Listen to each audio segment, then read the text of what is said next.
Radio Kantipur र नेपाल विज्ञान तथा प्रविधि प्रज्ञा प्रतिष्ठान नास्टको संयुक्त प्रस्तुति कार्यक्रम विज्ञान प्रविधिमा तपाईहरु सम्पूर्णलाई स्वागत गर्न चाहन्छु। मेरो नाम हो आशिष र कार्यक्रम विज्ञान प्रविधि आउने गर्छ हरेक हप्ताको शनिबार ठीक यही समयमा। आजको यो नयाँ अङ्कलाई सुरु गरौँ साइन्स क्वान्टम स्तम्भ मार्फत।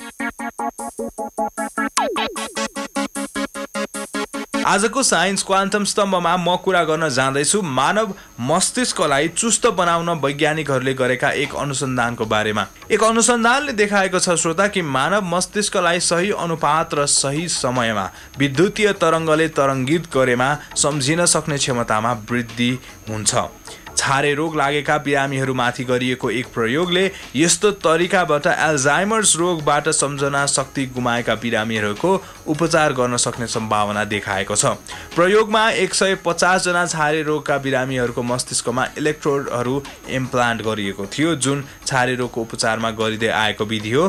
त्यसपछि अनुसन्धानकर्ताहरूले ती बिरामीहरूलाई केही शब्दहरू कण्ठ पार्न लगाएका थिए र तिनलाई पछि फेरि सम्झिएर भन्न लगाएका थिए। यो दौरान वैज्ञानिकहरूले उनीहरूको मस्तिष्कको हाललाई कम्प्युटरमा सिमुलेट गरेर हेरिरहेका थिए। कम्प्युटरबाट प्राप्त तथ्याङ्कले के देखायो भने कुनै कुनै बेलामा मस्तिष्कले राम्रो काम गरिरहेको हुन्छ भने कुनै बेला खासै चुस्त काम हुँदैन।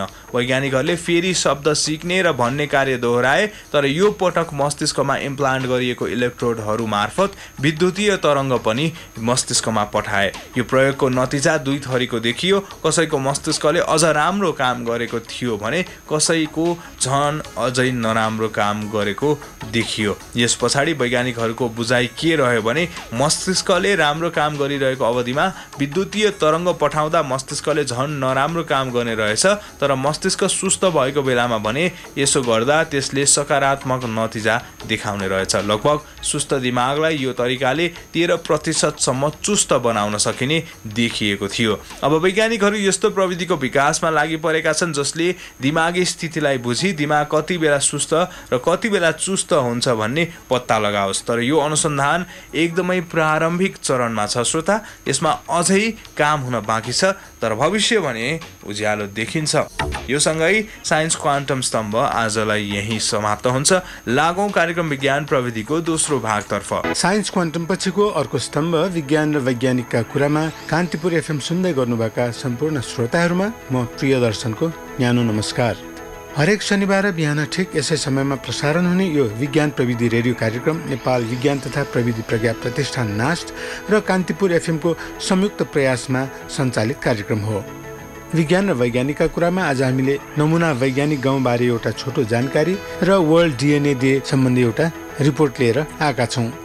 नमुना वैज्ञानिक गाउँ निर्माणका लागि नास्टले धुर्मुस सुन्तली फाउन्डेसनसँग गरेको सम्झौताबारेको छोटो जानकारी प्रस्तुत गर्न गइरहेका छौँ नास्ट गतिविधि अन्तर्गत, जसलाई तयार गरेर प्रस्तुत गर्दै हुनुहुन्छ हाम्रा सहकर्मी Manchita Aryal Bhattarai. Scientific model village नमुना वैज्ञानिक गाउँ अवधारणाले कुनै पनि गाउँ वा समुदायको दिगो जीविकोपार्जनसँग प्रत्यक्ष सम्बन्ध राख्दछ। कुनै पनि गाउँमा रहेका प्राकृतिक स्रोतहरूको विकास र व्यवस्थापन, नयाँ प्रविधिहरूको उपयोग र वैज्ञानिक प्रयोग नै नमुना वैज्ञानिक गाउँको पहिचान हो। दिगो जीविकोपार्जनका सिद्धान्तहरू जस्तै जनमुखी, सहभागितामूलक तथा प्रतिक्रियात्मक आदि कुराहरूलाई ध्यानमा राखेर कुनै पनि गाउँमा रहेका भौतिक, सामाजिक, वैज्ञानिक तथा प्राकृतिक समस्याहरू थाहा पाई समाधान खोज्नु नै नमुना वैज्ञानिक गाउँ अवधारणाको उद्देश्य हो। यसमा बायो फर्टिलाइजर निर्माण, बायो पेस्टिसाइड, बायो ब्रिकेट, च्याउ उत्पादनदेखि लिएर सौर्य ऊर्जा प्रविधि, वायु ऊर्जा प्रविधि आदि पर्दछन्। नेपाल विज्ञान तथा प्रविधि प्रज्ञा प्रतिष्ठान नास्टले हाल काभ्रे जिल्लाको पोखरी नारायण स्थान गाविस अन्तर्गत पर्ने याङबेल गाउँमा नमुना वैज्ञानिक गाउँ कार्यक्रम सञ्चालन गरिरहेको छ। हालसम्ममा उक्त गाउँमा प्लास्टिक पोखरी निर्माण, सौर्य ऊर्जा प्रणाली आदि सञ्चालन गरिएको छ। यसै किसिमको नमुना वैज्ञानिक गाउँ निर्माणका लागि नास्टले धुर्मुस सुन्तली फाउन्डेसनसँग स्मृति पत्रमा हस्ताक्षर गरेको छ। धुर्मुस सुन्तली फाउन्डेसनद्वारा बर्देवास नगरपालिका 1 महोत्तरीमा निर्मित एकीकृत नमुना मुसहर बस्तीलाई आधुनिक तथा वैज्ञानिक बनाउने योजना नास्टले राखेको छ। यसरी देशका सबै गाउँहरूलाई नमुना वैज्ञानिक गाउँका रूपमा विकास गर्ने अपेक्षा गरिएको छ। सन् 2003 देखि हरेक वर्ष अप्रिल 25 तारिकको दिनलाई वर्ल्ड डिएनए डेको रूपमा मनाउने चलन रहिआएको छ र नेपालमा पनि सन् 2008 देखि यो दिवस मनाउँदै आएको छ। यस वर्ष वैशाख 11 र 12 गते बायोटेक्नोलोजी सोसाइटी नेपालले विभिन्न कार्यक्रमहरू गरी डिएनए दिवस मनाएको छ।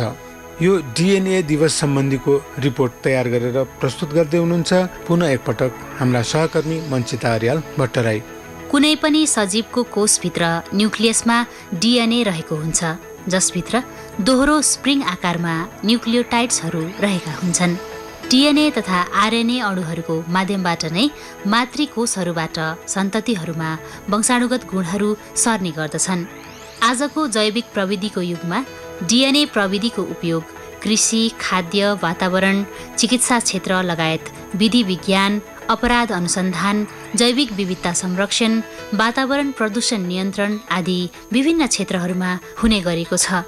डिएनएको बनोट सन् 1953 मा जेम्स वाटसन र फ्रान्सिस क्रिकले पत्ता लगाएका थिए।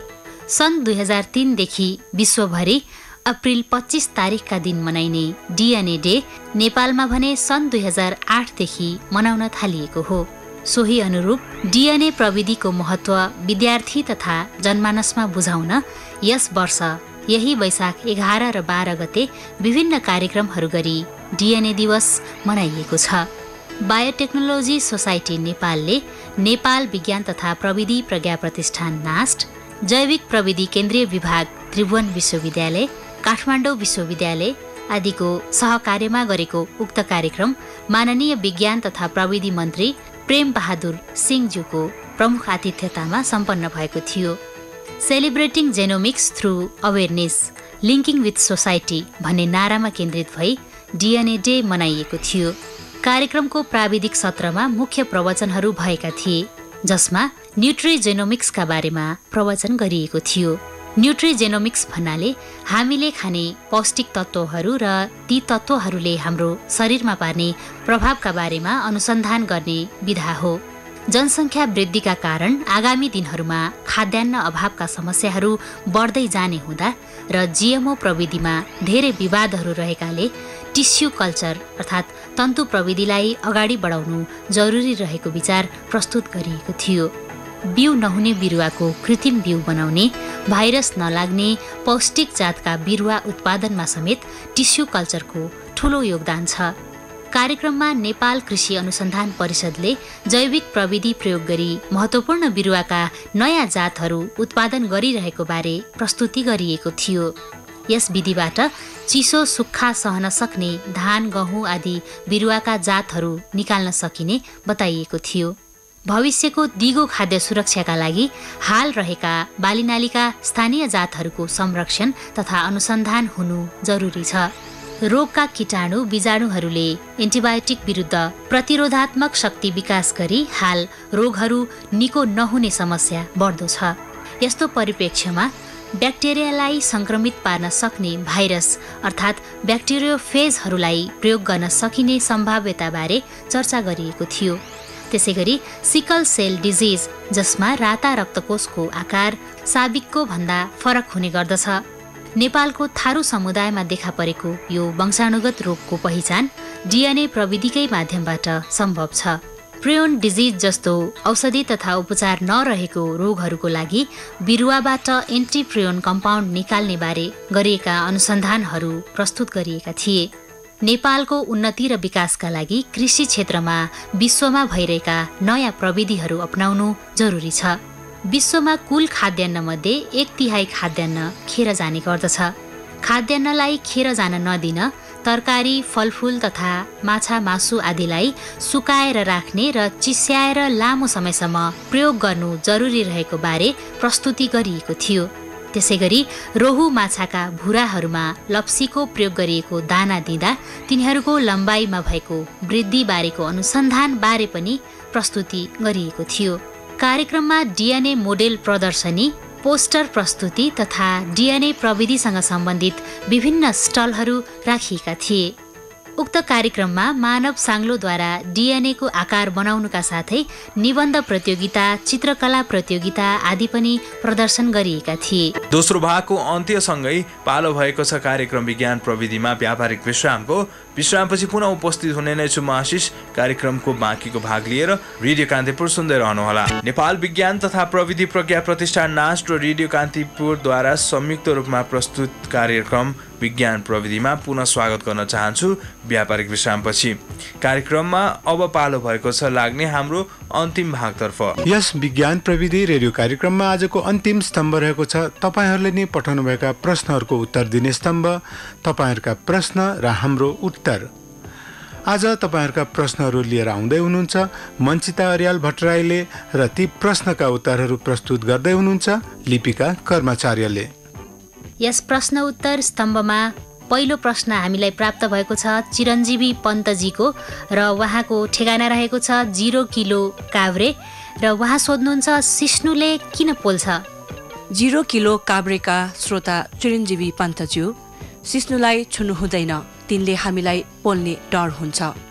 सिस्नुको हाँगा र पातमा ससाना रौँ जस्ता काँडाहरू हुन्छन्। यी काँडाहरूको टुप्पो तीखो र फेद फक्रेको थैली जस्तै हुन्छ। यस्ता थैलीमा फर्मिक एसिड भन्ने एक प्रकारको अम्ल वा तेजाब हुन्छ। फर्मिक एसिडलाई मिथियोनवाइक एसिड पनि भनिन्छ।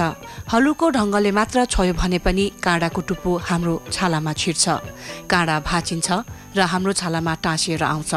अनि काँडामा भएको फर्मिक एसिड हाम्रो छालामा पस्दछ र हामीलाई पोलेको अनुभव हुन्छ। यसरी सिस्नुले पोल्नुको कारण तेजाब भएकोले साबुन पानी जस्ता छ्यारले धुँदा बिसेक हुन्छ, किनभने छ्यारले तेजाबलाई निराकरण गरिदिन्छ। जन्मेपछि जो कोही पनि एक दिन बुढो हुन्छ, तर बुढो किन होइन्छ त? र बुढो नहुने केही वैज्ञानिक उपायहरू पनि छन् कि भनेर सोध्नु भएको छ श्रोता विवेक भट्टराईले र उहाँको ठेगाना रहेको छ डुम्रे दमौली। विवेक भट्टराईज्यू, मानिस बुढो हुनुको कारणबारे अझै पनि चित्त बुझ्दो व्याख्या हुन सकेको छैन। उमेर छिपिँदै गएपछि हाम्रो शरीरका कोषहरू शिथिल हुन थाल्दछन् र अन्त्यमा बेकाम भई मर्दछन्। कोषहरू यसरी शिथिल हुँदै जाने प्रक्रियालाई ढिलो गराई के आयु लम्ब्याउन सकिन्न? अझै भनौँ यस प्रक्रियालाई पुरै बन्द गराई मृत्युलाई पन्छाउन नसकिएला त? यी स्वाभाविक प्रश्नहरू हुन्। विश्वभरिका जेरेन्टोलोजिस्टहरू अर्थात् बुढा हुनुको कारणबारे अनुसन्धान गर्ने वैज्ञानिकहरू यस प्रश्नको उत्तर निकाल्न प्रयासरत छन् र विभिन्न धारणाहरू प्रकाशमा आइरहेका छन्। वातावरणको कारणले बुढो होइन्छ भन्ने सिद्धान्त अब पुरानो भइसकेको छ। नयाँ धारणा अनुसार बुढो हुनुको कारणलाई वंशाणुसँग जोडेर व्याख्या गरिन्छ। वैज्ञानिकहरू अनुसार बुढो हुने र मृत्यु हुने कुरा वंशाणुमा निर्धारित भएको हुन्छ। जीवशास्त्रीहरूको एक लोकप्रिय सिद्धान्त अनुसार हाम्रो मस्तिष्कमा पिट्युटरी ग्ल्यान्ड हुन्छ। मानिसको उमेर 30 अथवा 35 नागेपछि यस ग्रन्थीले मृत्यु रस पैदा गर्दछ र यसबाट कोषहरू क्रमशः बुढो हुँदै जान्छन्। अमेरिकाको हार्वर्ड विश्वविद्यालयका वैज्ञानिक WD डेन्कलाको एक प्रयोग अनुसार मुसामा पिट्युटरी ग्रन्थी निकाल्दा आयु लम्बिएको कुरा बताइएको छ, तर मानिसमा भने यसलाई अलग्याउन सकिएको छैन। माछा र मुसामा भएको अर्को एक प्रयोग अनुसार यिनीहरूको शरीरको तापक्रममा 3 डिग्री सेल्सियसदेखि 4 डिग्री सेल्सियससम्म छाड्दा सामान्य आयुमा 15% वृद्धि भएको कुरा उल्लेख गरिएको छ। मानिसहरूमा लिइएको तथ्याङ्क अनुसार ज्यादै दुब्लो र ज्यादै मोटाहरूको आयु छोटो भएको पाइएको छ। शाकाहारी, थोरै खाने र शुद्ध वातावरणमा बस्नेहरू सामान्यतया धेरै बाँच्दछन् अनि लोग्ने मान्छेको आयु स्वास्नी मान्छेको भन्दा कम हुन्छ। शारीरिक व्यायामले बुढेसकालमा शरीरलाई हलुका र फुर्तिलो पारे पनि आयुमा भने कुनै फरक नपर्ने बताइएको छ। एक अर्को धारणा अनुसार बुढो शरीरमा कोषलाई नष्ट गर्ने एक प्रकारको अस्थिर अणुहरू हुन्छन्। फ्री रेडिकल भनिएका यी अणुहरूलाई बुढो हुनुको प्राथमिक कारण मानिएको छ। यो अणुहरूको मात्रालाई भिटामिन ई, हरियो सागपातमा पाइने क्यारोटिन र सुपर अक्साइड डिस्म्युटेन नामक इन्जाइमले खटाउन वा निष्क्रिय पार्न सक्ने कुरा वैज्ञानिकहरूले पत्ता लगाइसकेका छन्। मजिमटार धादिङकी श्रोता अल्का आचार्यले हामीलाई यो जिज्ञासा पठाउनु भएको छ र जिज्ञासा रहेको छ मसला वा खुर्सानी खाँदा शरीरमा तातो र मेन्थल भएको चकलेट खाँदा मुखमा चिसो भएको अनुभव हुन्छ, त्यो कसरी भएको होला?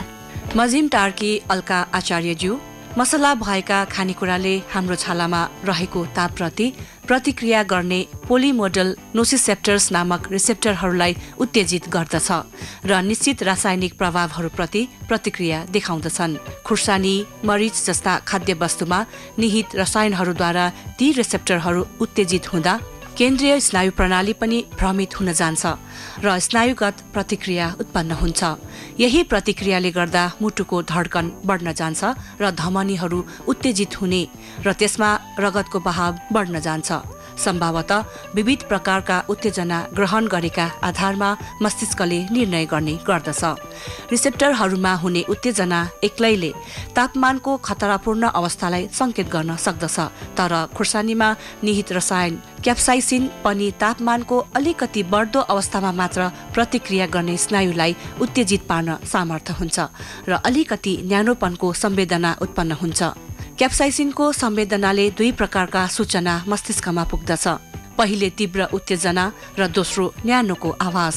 यी दुई उत्तेजनाहरूले चिमोड्दा वा काट्दा उत्पन्न हुने उत्तेजना भन्दा पनि संवेदनासँग बढी समानता राख्दछन्। घटिरहेको घटनाका आधारमा संवेदना प्रणालीले जुन सूचना पुर्याउँदछ, केन्द्रीय स्नायु प्रणालीले त्यही आधारमा प्रतिक्रिया गर्दछ।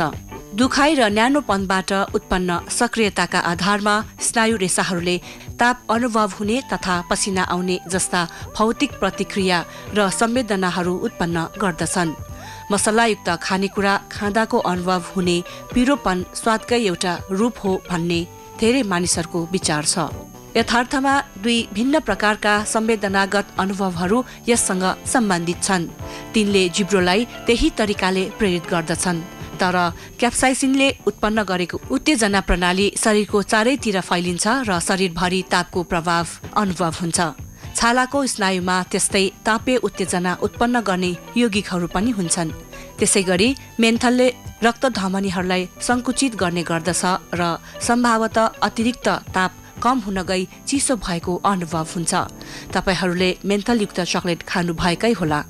मेन्थलले क्याप्साइसिन जस्तै क्रिया गर्दछ, तर यसले न्यानोपनसँगको प्रतिक्रिया भन्दा कम तापमान प्रति प्रतिक्रिया देखाउने रेसाहरूलाई उत्तेजित गर्दछ। त्यसैले मेन्थलयुक्त उत्पादनहरूलाई आइसी हट अर्थात् शीतल न्यानो पनि भन्ने गरिन्छ। मेन्थलले तातो र चिसोपनका रिसेप्टरहरूलाई उत्तेजित गर्दछ। यही भिन्नताले मेन्थल र क्याप्साइसिनको सेवनबाट उत्पन्न अनुभूति बीच स्पष्ट फरक देखा पर्दछ।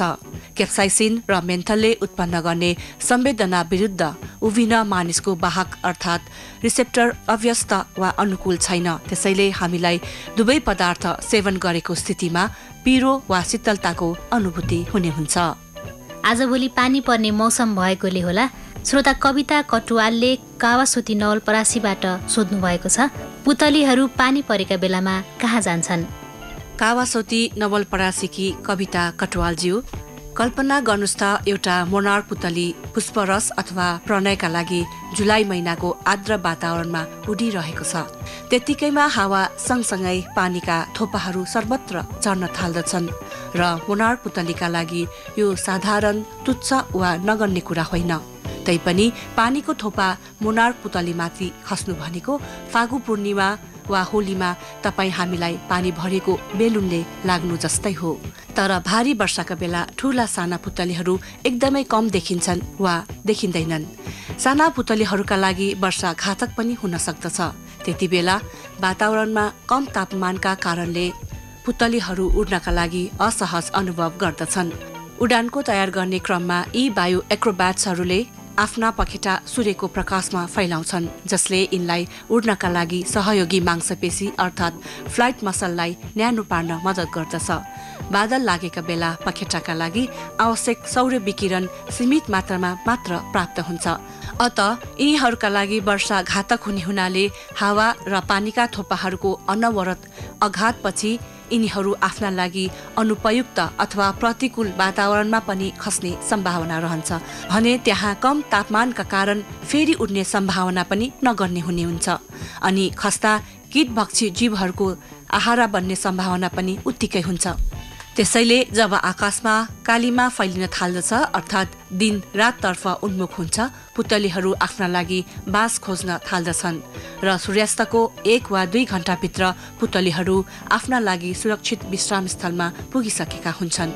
पुतलीहरूका लागि सुरक्षित विश्राम वा आश्रय स्थलहरू हुन् अग्ला घाँस, वनस्पति, झ्याङ्गिएको झारपात, ठूला पातहरू मुन्तिर, रुखका टोड्का, गुफा तथा कुनै अवस्थामा मानव निर्मित झुन्डेको टोकरी आदि। यिनीहरू झ्याङ्गिएको रुखमा हाँगाहरू मुन्तिर पनि आश्रय लिन पुग्दछन्। यस्ता आश्रय स्थलहरूले यिनीहरूलाई पानीका थोपाबाट सुरक्षित राख्दछ। पानी परेको बेला मान्छे जस्तै पुतलीहरूले आफूलाई शिथिल अल्छी अनुभव गर्दछन्।